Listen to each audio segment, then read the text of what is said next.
Hello, hello, hello, and welcome to another episode of your psychology exam study buddy. This is Dr. Bev Knox.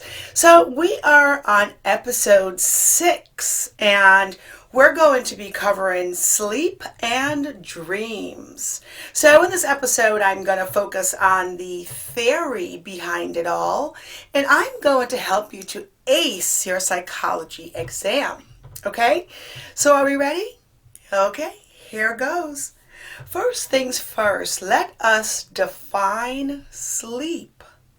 So, sleep is a periodic natural loss of consciousness as distinct from unconsciousness resulting from a coma, general anesthesia, or hibernation. So, sleep is a periodic, it's a natural loss of consciousness. You need to know the definition, so of course I'm going to repeat myself quite often here, okay?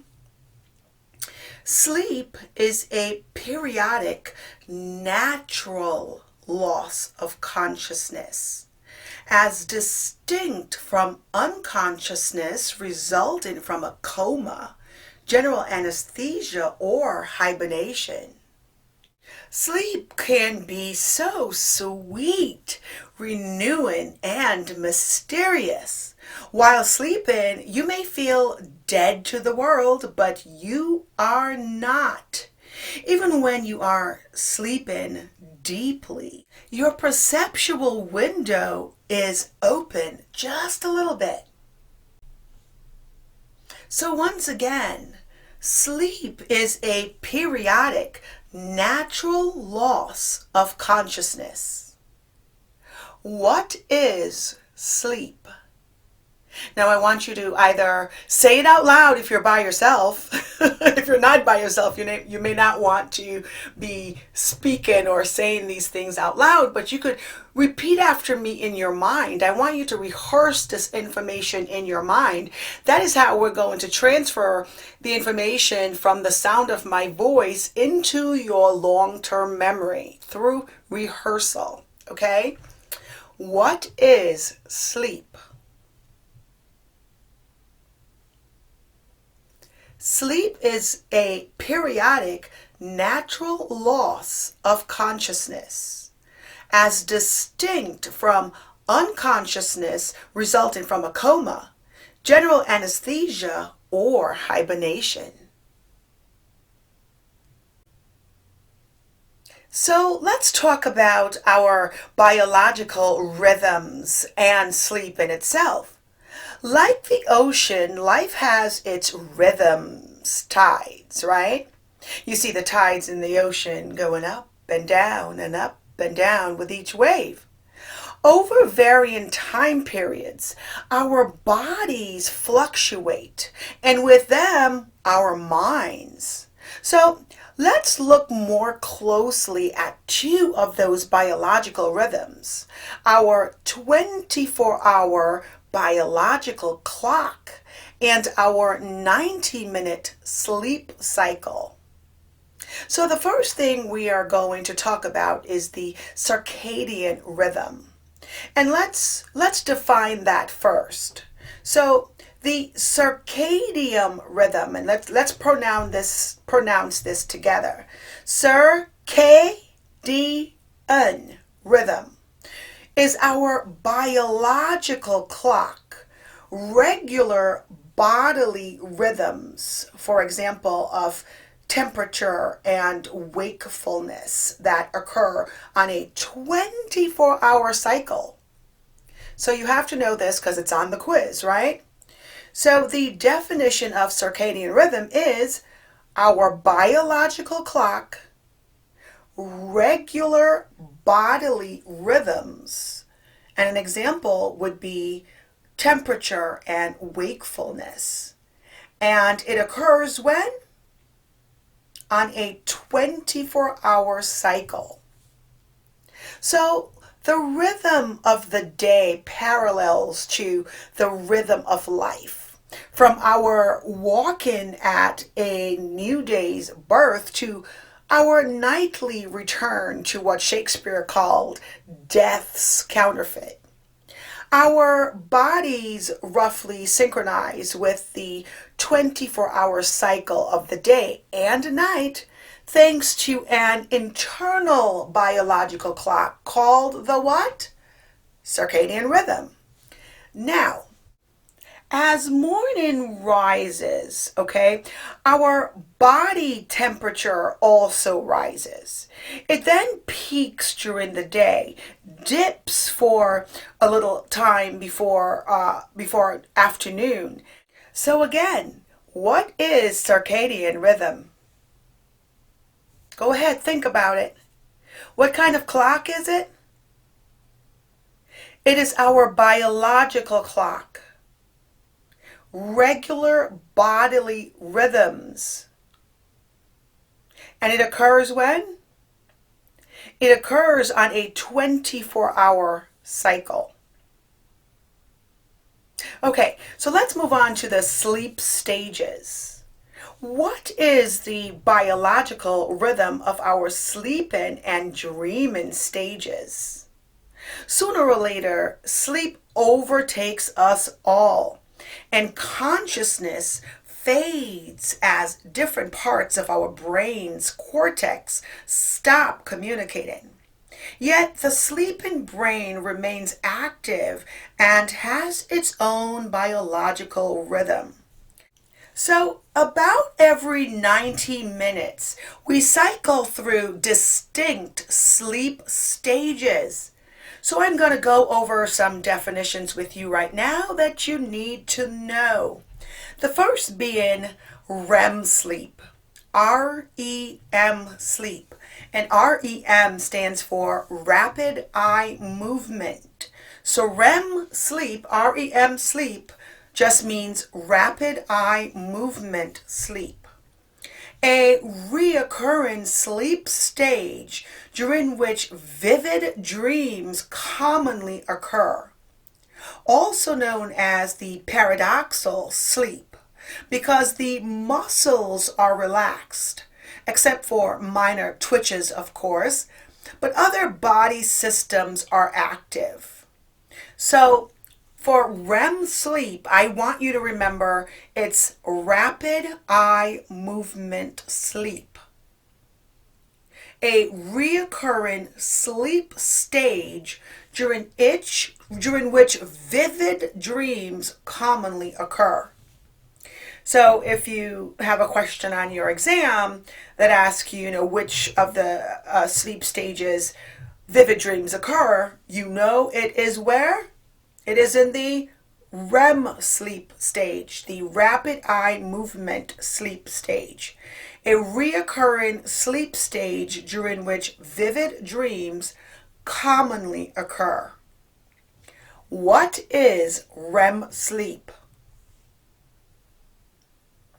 That's right. REM sleep is the rapid eye movement sleep, a reoccurring sleep stage during which vivid dreams commonly occur. The next definition to know is alpha waves, which is the relatively slow brain waves of a relaxed awake state. Alpha waves is the relatively slow brain waves of a relaxed awake state. What is alpha waves? The relatively slow brain waves of a relaxed awake state. So researchers can actually measure sleep activity, okay? Sleep researchers measure brainwave activity, eye movements, and muscle tension with electrodes that pick up weak electrical signals from the brain, eyes, and facial muscles. So there are actual brain waves and sleep stages that we're going to talk about now. Let's pretend you're in a sleep study and researchers actually have you in a room and you're about to conduct some type of sleep research, okay? So you're in that bed. When you are in that bed with your eyes closed, the researcher in the next room sees on the EEG the relatively slow alpha waves in your awake but relaxed state. Don't forget, we just talked about what alpha waves were. The relatively slow brain waves of a relaxed awake state. Now, as you adapt to all this equipment that's in the room, you grow tired and in an unremembered moment, you slip into sleep.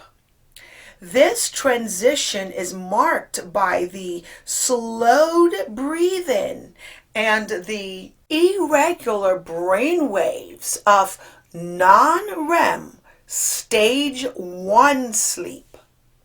So, using the American Academy of Sleep Medicine classification of sleep stages, yes, there's such a thing. This is called NREM1, which is non-rapid eye movement -1. Okay?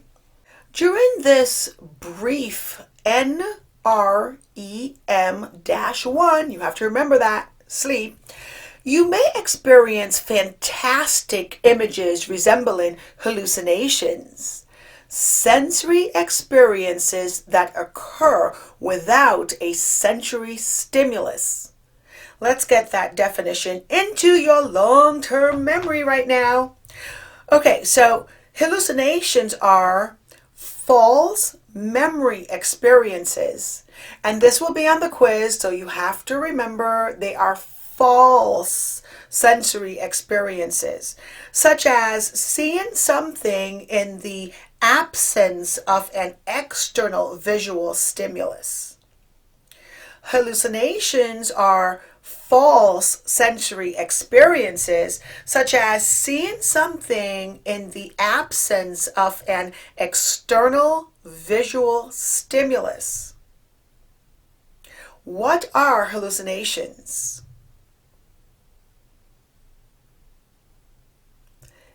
They are false sensory experiences. Repeat after me, please, in your mind or out loud. Hallucinations are false sensory experiences, such as seeing something in the absence of an external visual stimulus. Now, when you relaxed more deeply and begin about, maybe 20 minutes of NREM2 sleep. So do you see the sleep stages? We just talked about NREM1, which is non-REM 1 stage. So about 20 minutes after that, you'll have NREM2 stage with its periodic slip spindles is what they call it, which is bursts of rapid rhythmic brainwave activity. Although you could still be awakened without too much difficulty, you are now clearly asleep. Then you transition to the deep sleep of NREM3, which is non-REM 3 sleep. During this slow wave sleep, which lasts for about 30 minutes, your brain emits large, slow delta waves, and you are hard to awaken. Now, delta waves, let's talk about that for a minute. Let's learn this definition. Delta waves are the large, slow brain waves associated with deep sleep. Okay, so what is delta wave? large, slow brain waves associated with deep sleep. So when you transition to the deep sleep of non-REM 3 stage, NREM 3 stage, during this slow wave sleep, it lasts about how long? 30 minutes. Your brain emits large, slow delta waves, and you are hard to awaken. And it's at the end of this stage that some children may wet the bed. Okay? And about an hour after you first fall asleep, a strange thing happens. Rather than continuing in deep slumber, you ascend from your initial sleep drive, returning through the non-REM 2 stage, where you'll ultimately spend about half an hour of your night. You enter into the most intriguing of the 4 sleep phases, which is the REM sleep, which is what we talked about earlier. So for about 10 minutes, your brain waves become rapid and sawtoothed, is what they call it. More like those of the nearly awake non-REM 1 sleep. But unlike non-REM 1, during REM sleep, your heart rate rises. Your breathing becomes rapid and irregular. And every half hour or so, your closed eyes dart around in momentary bursts of activity. So these eye movements announce the beginning of a dream, often emotional, usually story-like, and richly hallucinatory. And we talked about what hallucinations were, right? False sensory experiences, such as seeing something in the absence of an external visual stimulus. Dreams aren't real, but REM sleep tricks your brain into responding as if you are actually watching a real scene. Because anyone watching a sleeper's eyes can notice these REM bursts, it is amazing that science has ignorant of REM, which is what? REM, which means what? Rapid eye movement sleep, until about 1952. That's when, scientific research really started digging deeper into this stage of sleep.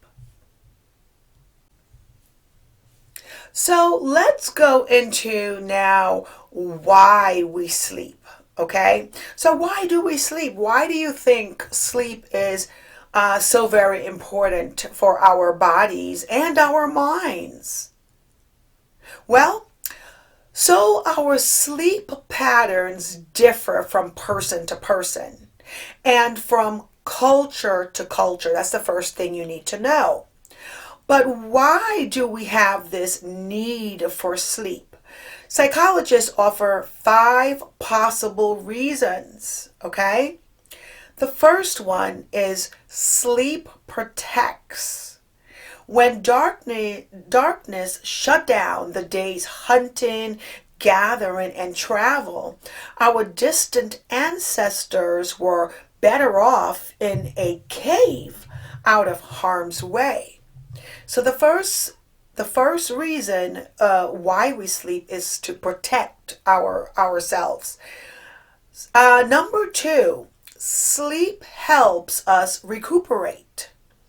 Sleep helps restore the immune system and repair brain tissue.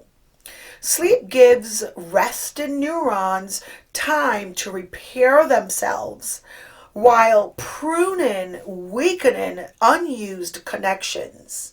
So sleep helps us to recuperate.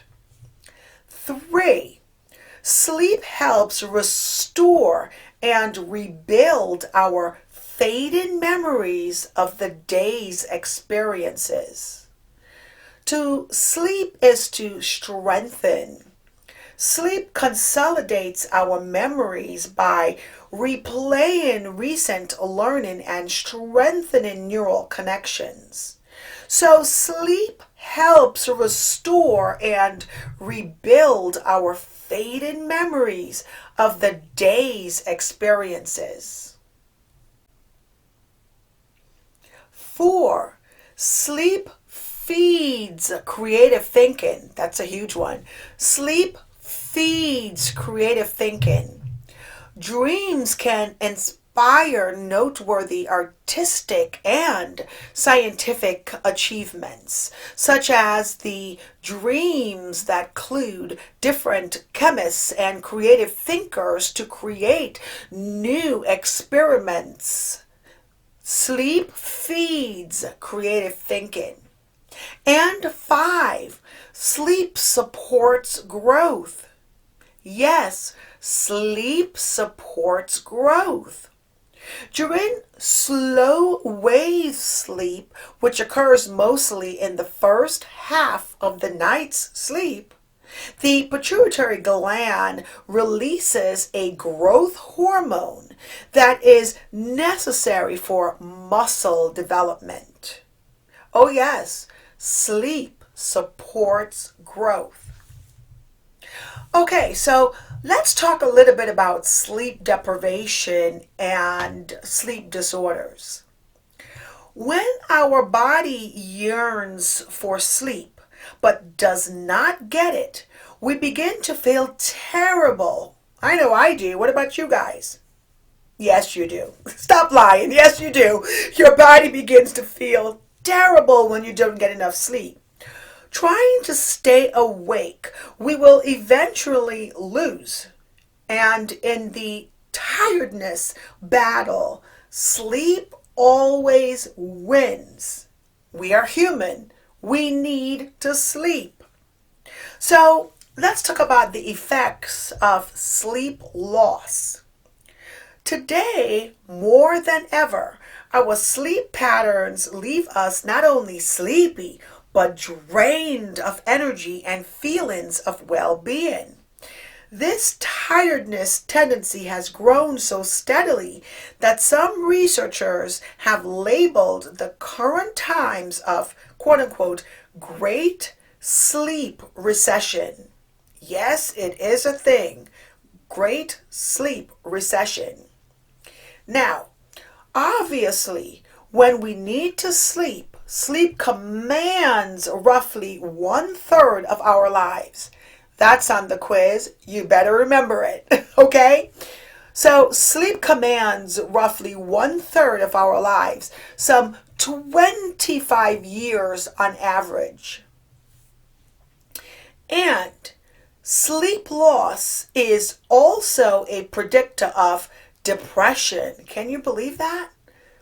Sleep loss. So if you don't get enough sleep, there are actual physical ailments that could come about from not getting enough sleep. So research and other research have been done on this topic. College and university students are especially sleep deprived. 69% of one national survey reported sleep, quote unquote, sleeping tired or having little energy on at least several days during the 2 weeks previous to the night or couple of nights of not sleeping adequately. So less sleep also predicts more conflicts in friendships and romantic relationships. Yes, I said it.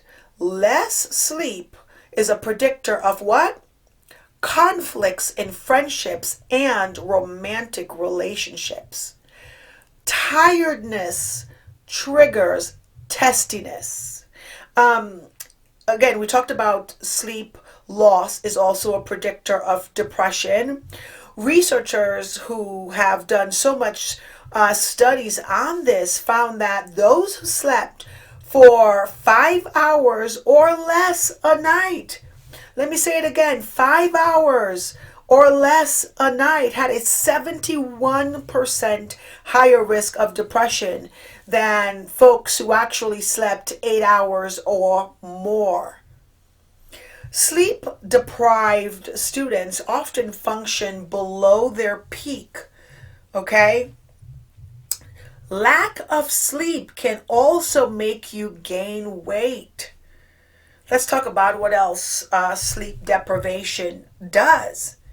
So it increases the hunger arousing hormone that decreases its hunger suppressing partner.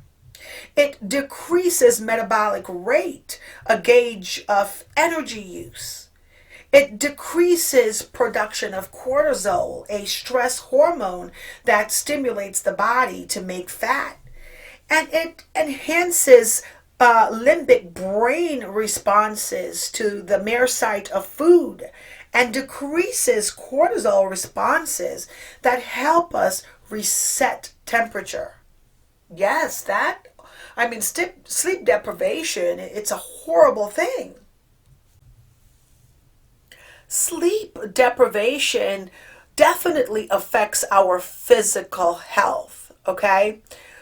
Sleep deprivation slows reaction and increases errors on visual attention tasks. And also, it may lead to having some type of major sleep disorder. So, do you have trouble sleeping when anxious or excited? Most of us do. An occasional loss of sleep is nothing to worry about. But for those who have a major sleep disorder like insomnia, narcolepsy, sleep apnea, sleepwalking, sleep talking, or night terrors, trying to sleep can be a nightmare. So let's go over some of these sleep disorders. The first being insomnia.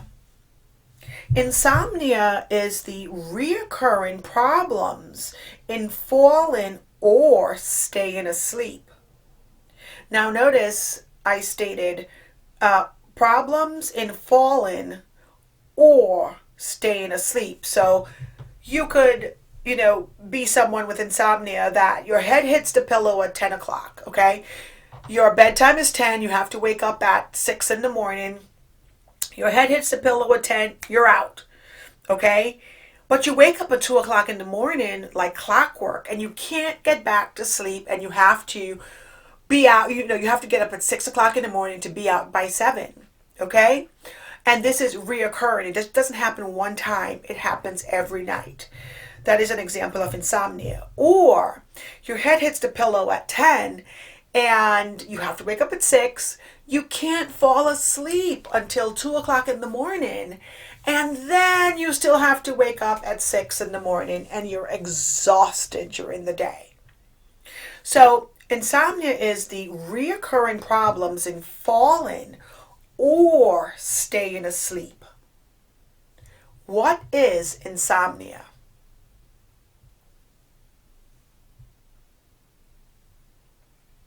Yes, recurring problems in falling or staying asleep. Let's move on to narcolepsy. Narcolepsy is a sleep disorder characterized by uncontrollable sleep attacks. The sufferer may lapse directly into Rem sleep, often at opportune times. Narcolepsy is a sleep disorder characterized by uncontrollable sleep attacks. By the way, this occurs in 1 out of 2,000 adults, okay? And these sudden attacks are overwhelming sleepiness. And there's a risk of falling asleep at dangerous moments. Narcolepsy attacks usually last less than 5 minutes, but they can happen at the worst and the most emotional times. Everyday activities such as driving require extra caution. So folks who suffer from narcolepsy basically could just fall asleep at any time of the day. Okay, sleep apnea is another sleep disorder. It is a sleep disorder characterized by temporary cessations of breathing during sleep and repeated momentary awakenings. Sleep apnea is a sleep disorder characterized by temporary cessations of breathing during sleep and repeated momentary awakenings. So, sleep apnea occurs in 1 out of 20 adults. They actually stop breathing repeatedly while sleeping. Fatigue and depression as a result of slow wave sleep deprivation is also associated with this disorder. Also, in regards to, which target population is most likely to have this disorder, it is obese men. Obese men are especially likely to have sleep apnea. What is sleep apnea?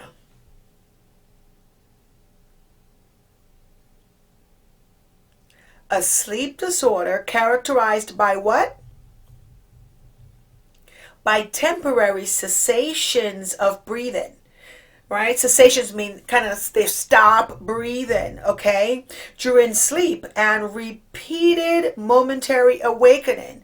So they stop breathing and they have to catch themselves and they wake up and start breathing again. And you see a lot of folks with the sleep masks on, okay? They have sleep apnea. Moving on to night terrors. Night terrors is a sleep disorder characterized by high arousal and an appearance of being terrified. Unlike nightmares, night terror occurs during non-REM 3 sleep stage, within 2 or 3 hours of falling asleep, and are seldom remembered. So night terrors is a sleep disorder characterized by what? High arousal and an appearance of being terrified.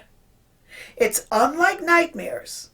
Night terrors occur during non-REM 3 sleep within 2 or 3 hours of falling asleep and are seldom remembered.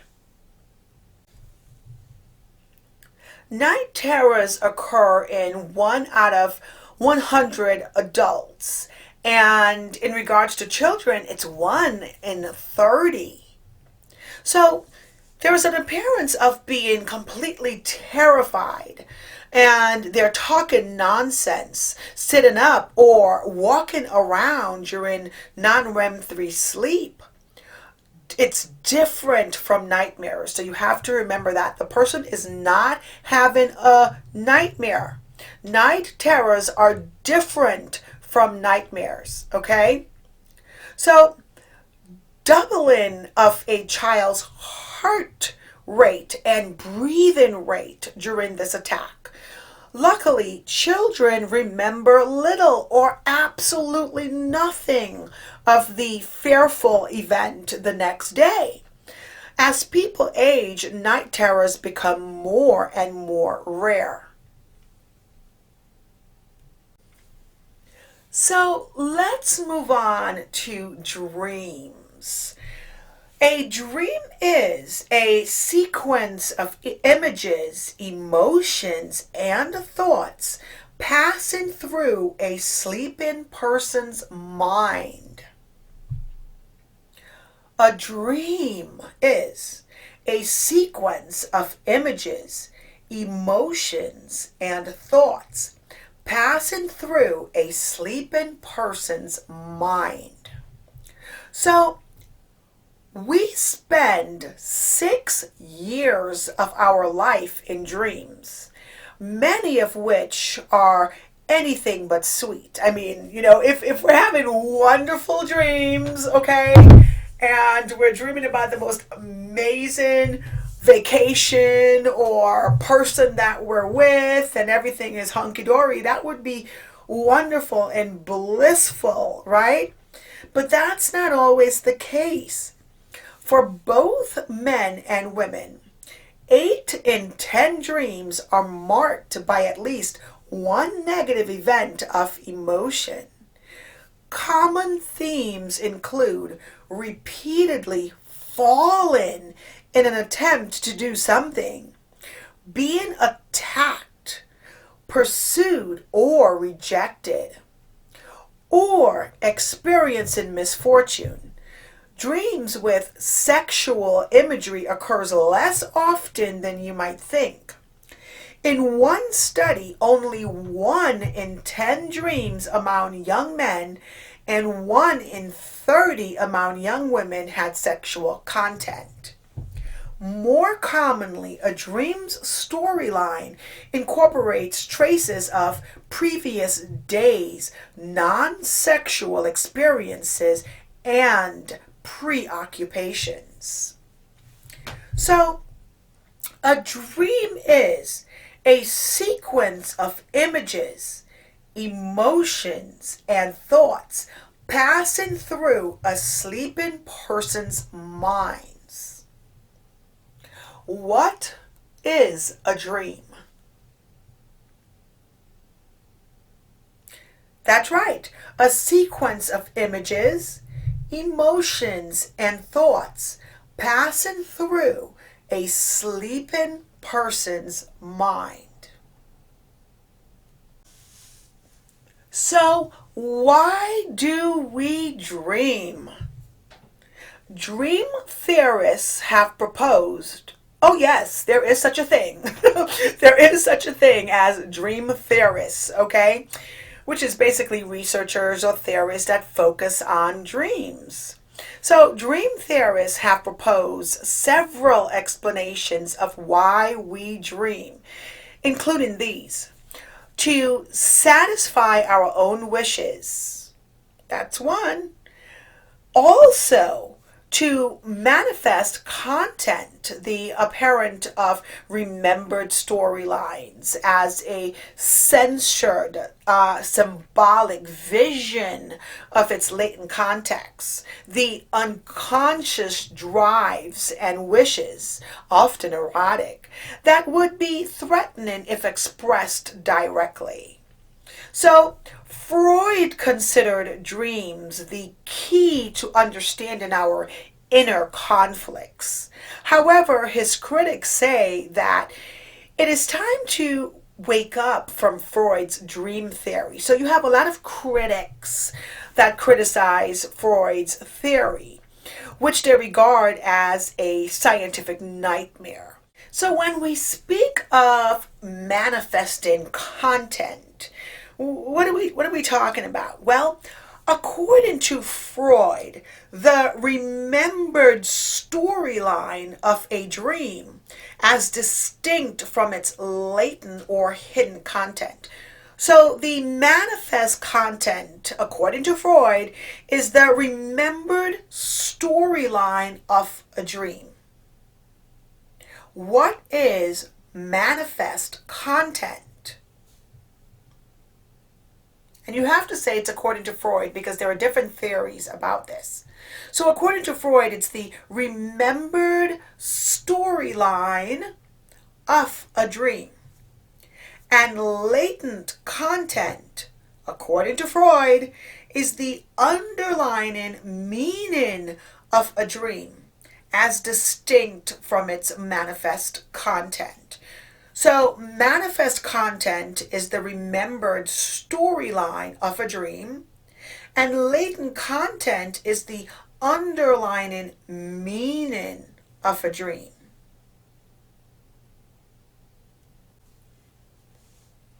So, although today's sleep researchers debate dreams' function, and some are skeptical that dreams serve any function at all, there is one thing they agree on. We need REM sleep. That's right. They all agree that we need REM sleep. Yes, we need REM sleep.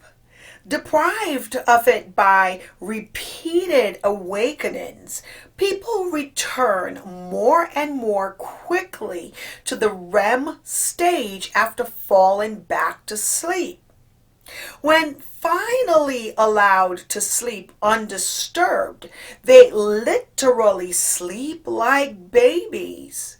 With increased REM sleep, a phenomenon called Rem Rebound. This is a definition to know. Rem Rebound is the tendency for REM sleep to increase following REM sleep deprivation.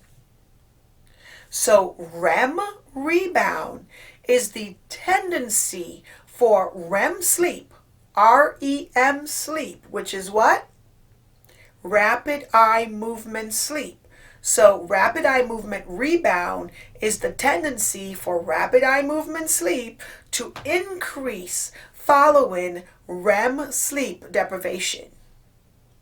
Most other mammals also experience REM rebound, suggesting that the causes and functions of REM sleep are merely biological. Dreams are a fascinating altered state of consciousness, but they are not the only altered states. As you will see in my, episode 8, when we talk about drugs and consciousness. So in this episode, episode 6, is all about sleep and dreams. And in episode 7, I'm going to go over actual questions and answers from psychological exams in regards to sleep and dreams. And in episode 8, we're going to dive into drugs and consciousness. Okay, so this ends this episode, episode 6, all about dreams, sleep and dreams. This is Dr. Bev Knox, your psychology exam study buddy, here to help you ace your psychology course.